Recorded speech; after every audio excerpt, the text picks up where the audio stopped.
Reading with your kids.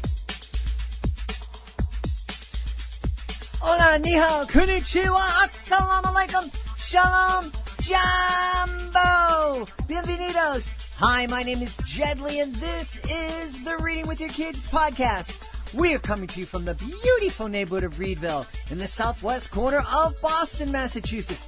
Please be sure to subscribe to the show on the iHeartRadio app, on Spotify, Apple Podcasts, wherever you find your podcast. Our guest today is Meghan Christensen. She is here to celebrate Wally and the Sweet Mountain Candy Factory. Speaking of celebrate, we have a brand new certified great read to celebrate. I Just Want to Be Super by Andrew Katz is our latest Reading with Your Kids certified great read. We think that this book is super. Reading about superheroes is fun. Becoming one is even better. In the super cool comic-style children's book, your child will magically be transported into the imaginary world to become a super kid. The enduring and beautifully illustrated tale follows a cute little boy named Nino with tons of energy. He soars to new heights of imagination and confidence as he transforms into a brave and bold superhero with special powers after wearing the superhero mask his pet cat Jaguar brings him one morning. He wants to do everything in super mode, from putting the dishes in the sink to saving his cat from a tree monster, but he is told not to. Instead, he is asked to put away the dishes, get dressed, and be careful. With the help of his loving family, Nino discovers ways to be super by showing empathy to others and being super careful not to hurt anyone around him by his behavior. He learns that his actions have consequences, but all in a fun way as he uses his superpowers throughout the day. We think that the artwork by Tony Luzano is simply superb. It's hard to believe that this is his first attempt at illustrating a children's book. We love the usage of vibrant colors and oversized pictures to show Nino's expressions from all different angles. It's very impressive to see that the entire family is represented with brown skin and straight black hair. Kids will relate to this book as it is illustrated and written from a kid's perspective. The illustrations stand out, and it is guaranteed to stimulate kids' development and ignite their imagination. The comic storyline and amazing illustrations will inspire your child's creativity. We love I Just Want to Be Super by Andrew Katz. It is our latest Reading with Your Kids certified great read. Joining us right now from right outside of Cincinnati in the great state of Ohio, she is the author of a beautiful new book called Wally and the Sweet Mountain Candy Factory. Please welcome to the show, Meghan Christensen. Meghan, how are you? Hi, thank you so much for having me. I'm excited to have you on. The cover of Wally and the Sweet Mountain Candy Factory is, I think the best way to describe it is delicious. It's just this really fun, colorful, appetizing cover art. I can't wait for you to tell us about the story. Yeah, thank you so much. I tried to make it so it's very inviting. So I'm glad to hear that. Thank you. Yeah, it absolutely is inviting. So tell us all about Wally. So Wally is a little boy, and he's very excited. It's his first day at work, but he's going to work at his family's candy factory. So he's excited to carry on that legacy and to make it a tradition for himself as well. So it's his first day of work, and everything is going really great until it's not. Oh. So it's really fun. The story kind of twists and turns, and you get to see who the culprit is behind all the madness, and it's very fun. But the best part about it is it's very interactive. So on every page, there are different questions to talk about or different actions to do, and it's fun because you can read the story for simply what it is, which is a fun and vibrant, cute story.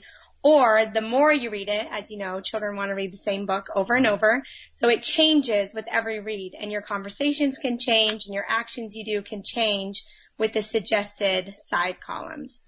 So that makes it really fun, and it keeps everyone engaged the whole time. Hey, that sounds great. And, you know, I think I hear a lot of parents talk about, a kid wants me to read the same book over and over and over again.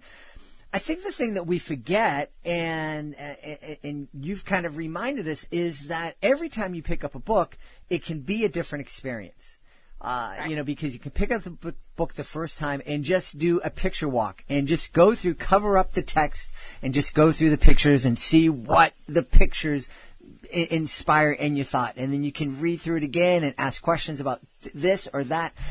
I think it's neat that you kind of created that for parents and to remind them. What inspired you to create those side columns? Well, kind of two things. So one, when I read with my boys, I have 3 children, and they're 6, 4, and 1. And when I read with them, I try to make the reading experience magical. And I try to make the books come to life. And I just thought, some parents might struggle doing that and might not know where to begin. So I wanted to kind of give them a starting point. Here are some suggested things of how to take the story and kind of pull it off the page and bring it right into your living room. And then the other thing that really inspired me to do it is how the story began in the first place. So it began with, it was the crazy rigmarole of bedtime, and we're trying to get our kids to bed. And my husband was laying on the floor, and I thought, I'm going to tell him a bedtime story, and we're going to involve Dad. This is going to be a really fun thing for the whole family. And since he was laying on his stomach, I just turned it into a conveyor belt, his back. And I just started making candy on his back, and they just got so thrilled and so excited. And they actually asked me to tell them that same story for almost over a year. And so that also is what brought about the side columns, because I really wanted that fun and engagement. And grab a conveyor belt wherever you are, whether it's your dad's back or your mom's arm or even the floor in front of you or in the air, kind of wherever you want to be. I wanted to explain to them on those side columns too, like this should be acted out and fun, and kids should feel like they are Wally and his friends and they're making candy right there. So you're transforming where you are. I'm having so many pictures come through my mind. Your husband on the floor and that fun, and I can almost hear the giggling that was happening there that first time. At the same time, I'm envisioning, you may not be old enough to remember this, but I'm envisioning that classic, iconic episode of I Love Lucy, where Lucy's in the chocolate factory, and the conveyor belt's going too fast, and she can't keep up with it, so she's eating the chocolate and hiding it, and it was just just craziness. Well, that's exactly what happens in this book. I've never seen that episode of I Love Lucy, but I'm going to look it up now. But that's what happens. It gets wild and rambunctious and crazy, and you get a lot of life lessons along the way. So it's really fun. It's interesting that Wally is going into the family business. We don't hear that about family businesses as much as we used to. What inspired that part of the story for you? So I really wanted to connect families and relationships. That's something that I'm very passionate about. I'm passionate about the family. I'm passionate about you connecting with your children in a way that is genuine and you're present. And I'm also passionate about my children knowing where they came from and their own legacy and the people who came before them, who they were, their passions, their ups and downs. I feel like when we know our ancestors and what they enjoyed doing as well as their struggles, they just become real people to us that we can glean from and that we can know more about ourselves. So that aspect of Wally I really love. I have a family tree in it, and it kind of explains to kids what even is a family tree. I feel like that's kind of, it's not a thing that's talked about as often as I would like with children of these are who your roots came from, and these people have stories to tell that you can grow and learn and become a better person because of. So in the book, there is vocab that you can explain to your kids. What is a tradition? What is a legacy? What even is a family tree? Things like that. So I really wanted kids to get excited to kind of know where they came from and what makes them tick or their parents. And then in the back of the book, there's a blank family tree. So you can sit down and you can do that activity together, and you can figure out who is it that we're all related to and why are we who we are. So that's neat. Talk a little bit more, please, about why you think it's so important for kids to have that connection with the folks in their families that they may never have met before. What talk a little bit more about the value you think that you feel that brings to kids. Yeah.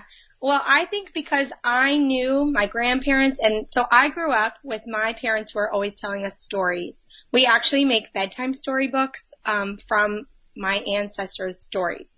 And so I read those to my children at night. And so I get to see them, view them as real people and gain a relationship with them, even though they've never met them.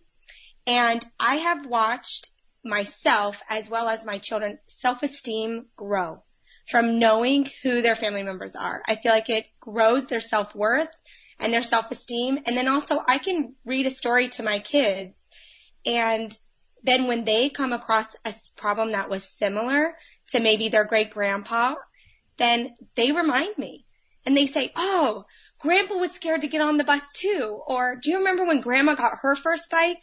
It was really hard for her to ride it, and it took her a long time.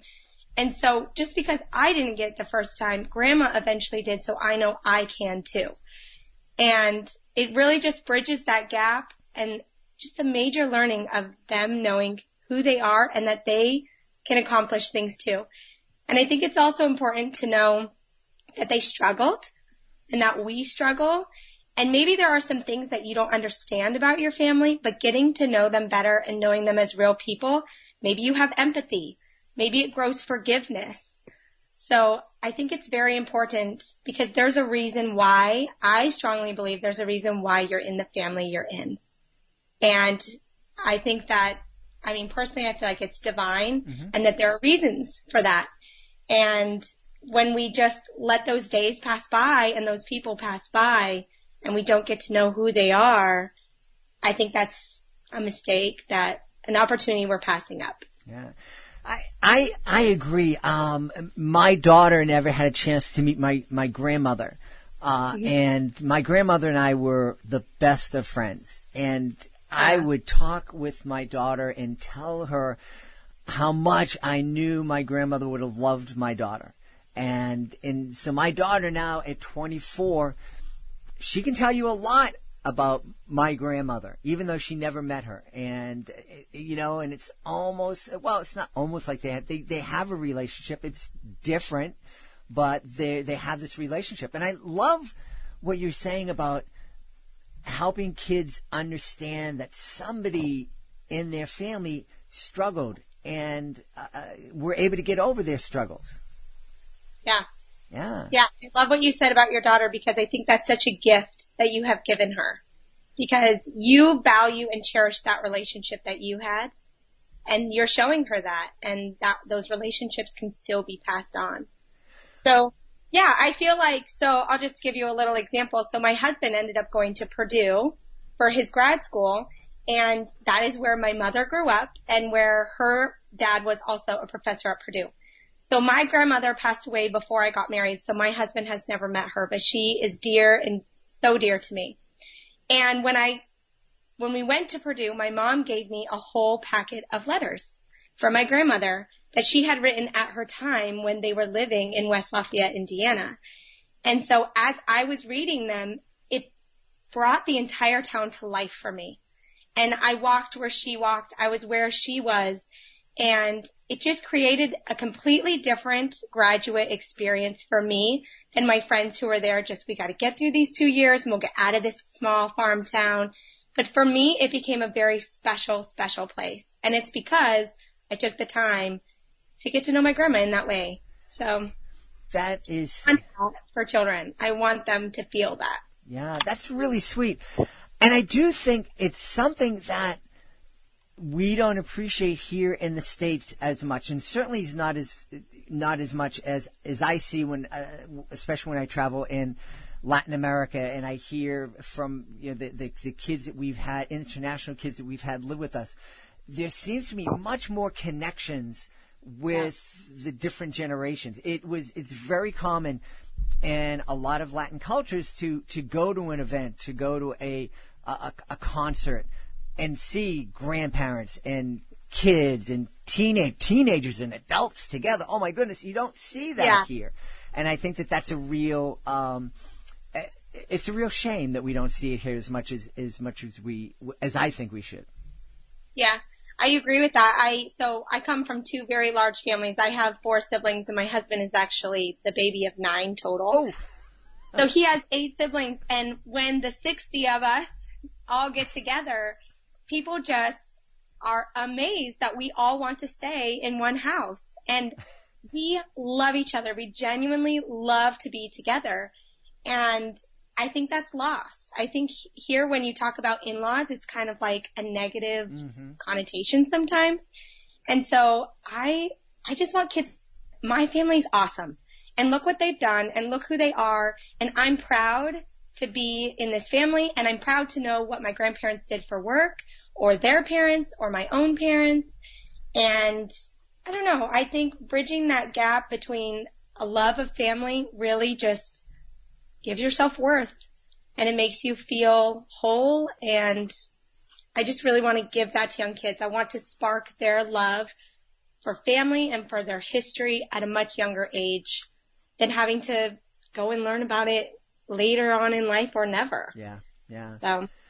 Yeah. And it's certainly healthier to have those relationships and to have that big 60-person family tribe than what a lot of kids have, which is, their tribe at school. And that's who they connect with, is those 4 or 5 kids at school that they hang out with and they get along with this year. And they might not get along with next year, and so many people in and out of their lives. And I love that. I don't know if I'd love to stay in. It depends on how big the house is. I'm staying with 60 people. I don't know. It is wild. And I know that we are probably an anomaly. And I know that I'm also very blessed to have that family that I was born into. But I think even knowing your ancestors, they don't come and go. They don't change with the school year. They're consistent. And their stories are consistent. And so I'm hoping that this book just kind of makes kids stop and think, wait, what did my grandpa do for work? Wait, who do I want to be when I grow up? Or, things like that. So there are really fun questions just about, do you know who's in your family tree? And do you know what grandpa did as a job? Or grandma? Or what did she love to spend her time doing? Things like that. So it's very fun. You mentioned that the kids learn some great vocabulary, and one of the words that you told us they learn is tradition. What other kind of words are they going to meet and get to know in Wally in the Sweet Mountain Candy Factory? Well, some of the only real ones that I define, so to speak, on the side is the family tree. I define the family tree, and then also what is a legacy and what is a tradition. Well, legacy is one of those great words that not a lot of 5-6-year-olds are going to run into normally. Yeah, and it's fun when I read it because I'll say things like, the word is become part of their legacy. And they kind of look at me like, okay, it's kind of glazed over. And I'm like, what's a legacy? And they're all like, what? And so it just says, it's very simple. I tried to make it so a kid could understand, but it's just something that's been handed down from an older family member. So sometimes we get in a fun conversation like, do you have a shirt of your brother's, or do you like to wear your sister's headband? So that's kind of like the very, very basic of like, they're passing down their favorite clothes to you. But then we get even bigger of, he had this awesome candy factory that he wanted Wally to come and work at because he wanted it to be something that the family loved and that supported them. So the story gets very basic, or you can go very deep, which I think is fun. And when I wrote it I had written it for like a 3 to 6-year-old kind of age frame. But I have found that 2-year-olds love it because it has a really fun seek and find aspect to it. And so it's really fun. You can find this little boy who's hiding. His little brother is hiding through all the pages. So I've gotten lots of great feedback about the seek and find feature, which is one of my favorites when reading a book to a child as well. Because you don't have to read anything, or you can read all of it and still you can do that. But I've also found, because of the side columns and because of kind of the topics that are just introduced, and also the really fun part of acting it all out, I've had anywhere from a 10 to a 12-year-old who have reached out to me, emailed me, texted me, and just said, this is so fun. I want to read it to my siblings. I want to read it myself. So really, I think it's just kind of bursted that band of the age limit that you can put on it, which has been fun to see. That was kind of a surprise for me. So I was glad to hear that. That really is fun. And it just, again, going back to what we were talking about at the beginning of the interview, is that there's so many different ways that we can and should read books.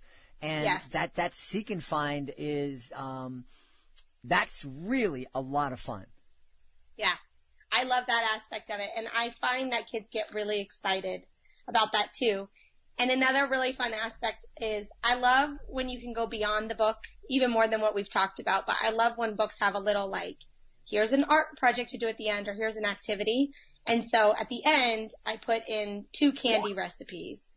And so then you can not only pretend to be the candy maker, but then you can actually go into your kitchen and make those family memories, or with whoever you are, together actually making candy. So I have a lollipop recipe as well as a taffy recipe that you can then become a candy maker for real and enjoy the fruits of your labor. So a lollipop recipe, that sounds like fun.